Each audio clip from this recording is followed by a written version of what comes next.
Hello, everyone.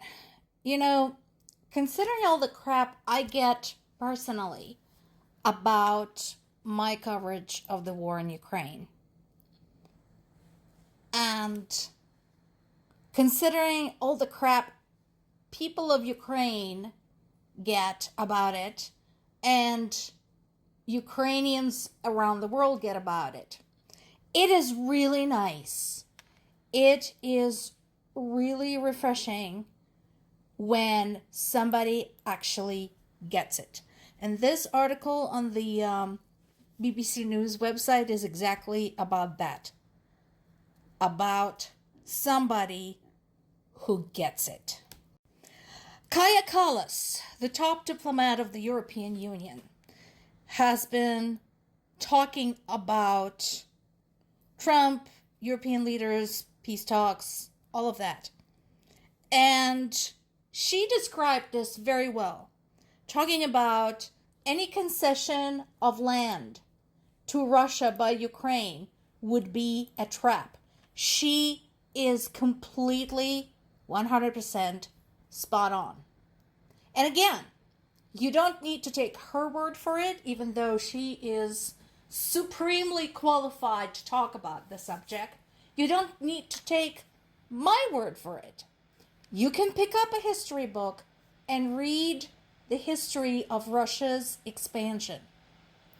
Anytime any of Russia's neighbors, some of them former allies, like Ukraine used to be, conceded anything to Russia, they had come to regret this.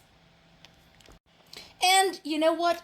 Always kudos to anybody who is on Kremlin's wanted list. Because, frankly, somebody who is that hated by Putin administration is always going to get my attention. Interestingly, what she's talking about echoes yesterday's interview between Adam Kinzinger and Gary Kasparov. It is on both their websites. Pop over and find it. And Gary Kasparov, who is, again, supremely well-heeled in discussing all things Russia, all things surrounding Russia politically, basically said the same thing. Do not give them an inch.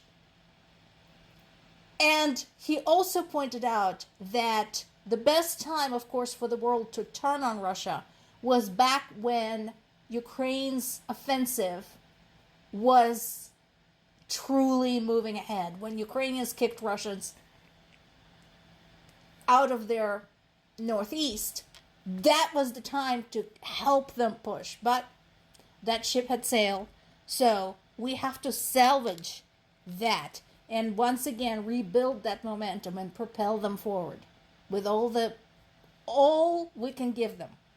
He also pointed out the support coming from Finland, the Baltic states, Romania, Poland, and pointed out that U.S. is whining about EU not supplying enough help. That is not true. EU as a collective had supplied more help in more timely manner to Ukraine. But also, if you look at the countries by the GDP, basically, they're giving everything they have that's extra to Ukraine. The best example is Estonia. They literally allocated a percentage of their GDP for the duration of this war to support Ukraine. You know why? Because they know what it's like to be under Russian heel. Because they know. And yes, I also agree with Kaja Kallas when she says Putin basically got everything he wanted. And you know what? Regardless of your party and affiliation, Americans, you keep saying, how you love your army, you are proud of your soldiers, all of that. How did you like seeing American soldiers on their knees unrolling a fucking red carpet for a war criminal? How did you like seeing that? I'm sure there are lots of pictures and videos.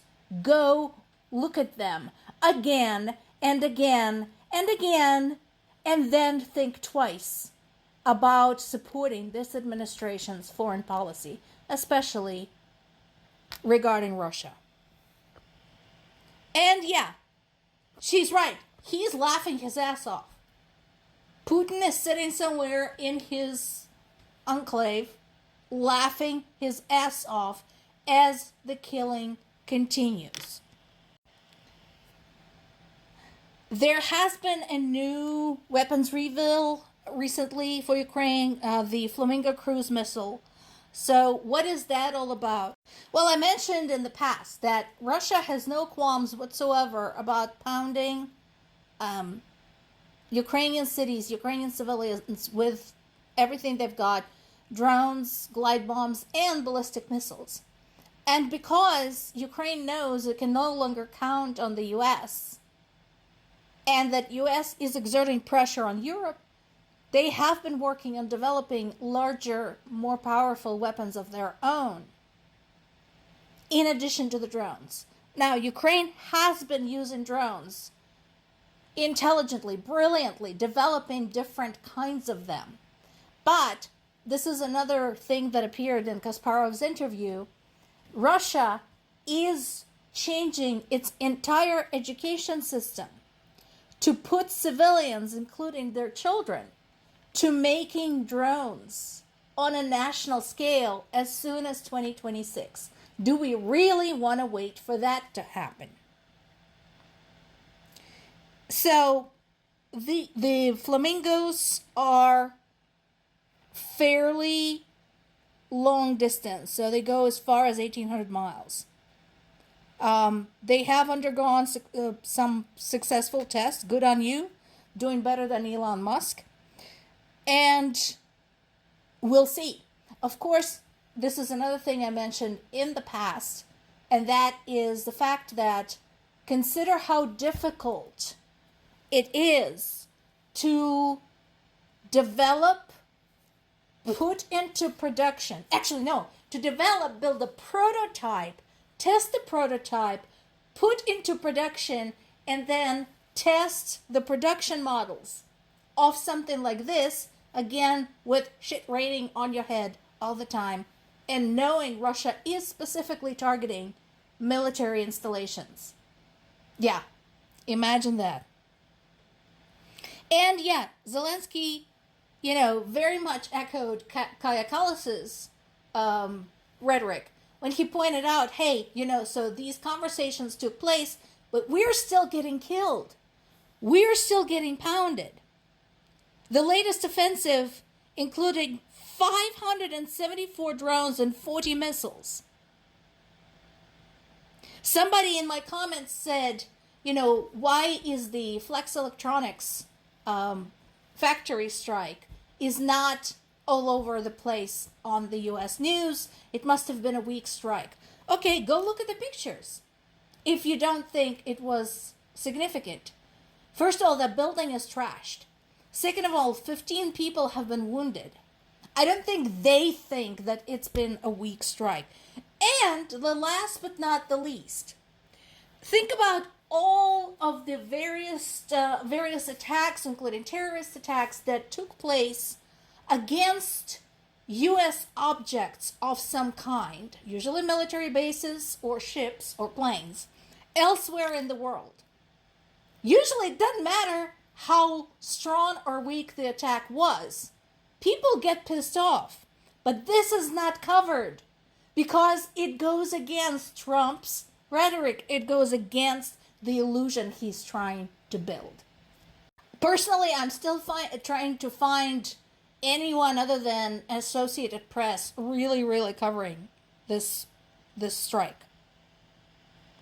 And Russia says, no, we don't want European troops providing security to Ukraine because that's foreign intervention. Apparently it's okay for China and North Korea and India to have their people fighting in Ukraine because that doesn't count. But Europe in Ukraine would be foreign intervention. Guys, this is bullshit. More to come.